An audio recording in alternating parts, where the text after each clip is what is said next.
Hey guys, it's Hunter. Welcome back to another video. Fender's one of those iconic companies that as a guitarist I've always respected, but I've never actually owned a Fender of my own until now. Fender sent me this Telecaster from the new Player Series fresh out of their Mexico facility, and it's my first ever guitar with this iconic logo on the headstock. So I had two questions. One, is the most affordable Telecaster in Fender's current lineup worth the money? And two, is it any good for metal? Let's take a closer look.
Now before we get into the review, two shoutouts. Firstly, I want to give a shout out to Ebola and Kimchi and the rest of the patrons, of course, without whom this content just wouldn't be possible because AdSense is trash. If you want to directly support what I do as well, the link is down below. And second, thank you to Patrick Hunter for laying down some juicy bass for the demo track. He's got a gear channel as well. It's kind of like the bass version of Agufish. I mean, look at those thumbnails. The guy has no shame. But yeah, if you're into bass, they're really good, and you should go subscribe instead of asking me bass questions. But back to this Telecaster, let's get into the review. Now, probably like a lot of you watching, I started my guitar journey with a product from the Fender family of brands. Mine was a Squire, specifically a Bullet Strat. It's not the greatest, but I love it anyways. My experience with the Telecaster, though, is a bit like my experience with beer. When I first started playing guitar, I thought it looked really weird and it wasn't to my taste at all. It had this big block-like body with a ton of space in between the pickups and this tiny headstock. It reminded me a lot of like a Brontosaurus. And then one day I woke up and I was like, you know what?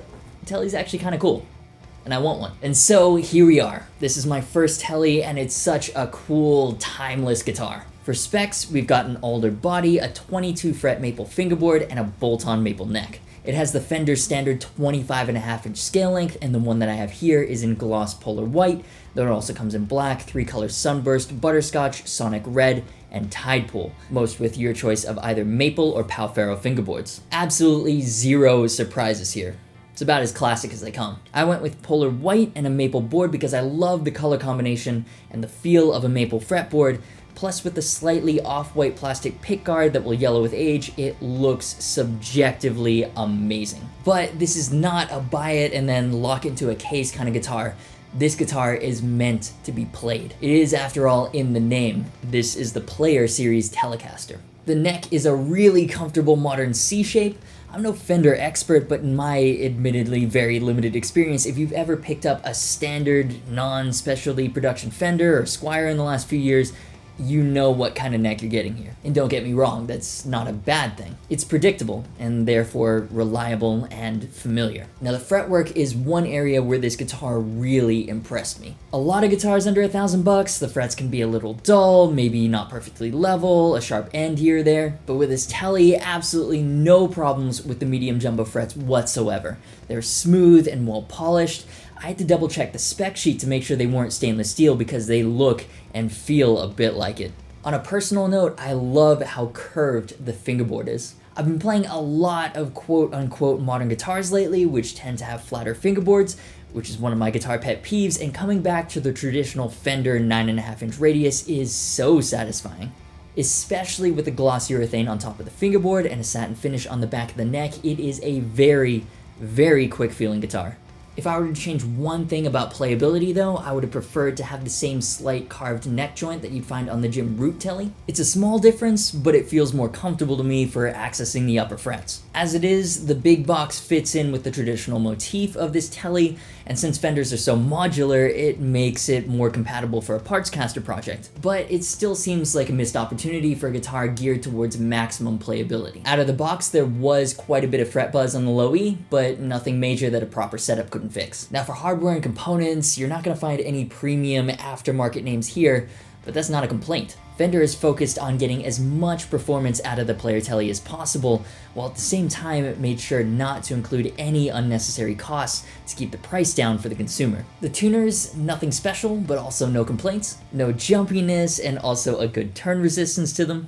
There's also a synthetic bone nut, so I've had no real problems with tuning stability at all. I'm digging this control panel as well. I love the flat top dome knobs, and the switch is unusually nice. It feels solid without being stiff. It's these little things that make this guitar feel higher quality than the price tag would suggest. I'm actually also really liking the string-through bridge on the Player Tele. Vintage style Teles have the 3 saddle bridges with raised edges, which makes palm mutes especially feel really weird to me. The Player Series Tele comes with a more modern style 6-saddle variant, and in addition to being super comfortable for palm muting, also means that each one can be individually adjusted. One of the biggest improvements that Fender is touting for the new Player Series is the redesigned pickups. With the Player Tele, we've got 2 Alnico 5 single coils, and here's what they sound like through the Marshall DSL.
These pickups are great. The cleans are amazing, and something that never ceases to amaze me with Telecasters is how chunky they sound for heavy distorted rhythms. Traditional logic would tell you need a humbucker in the bridge for chunky rock riffage, but you can't argue with the super ballsy tone coming out of this thing through a Marshall head. So if I had to sum this guitar up, I'd say the theme of the Player Series Tele is familiarity and reliability. There are no risks, no plot twists. With this Telecaster, the only surprise is how high quality the overall feel is for a guitar less than $700 new at retail. It's not particularly adventurous when it comes to materials or features, But actually, in this case, it works to the Tele's advantage. You know what you're getting before you even get it. The Fender Player Series Telecaster is exactly what the name suggests. It's a Telecaster with all the quality that comes with the Fender name and priced reasonably enough for the regular player. The body is well balanced, the satin neck is very comfortable, and the fretwork is unusually good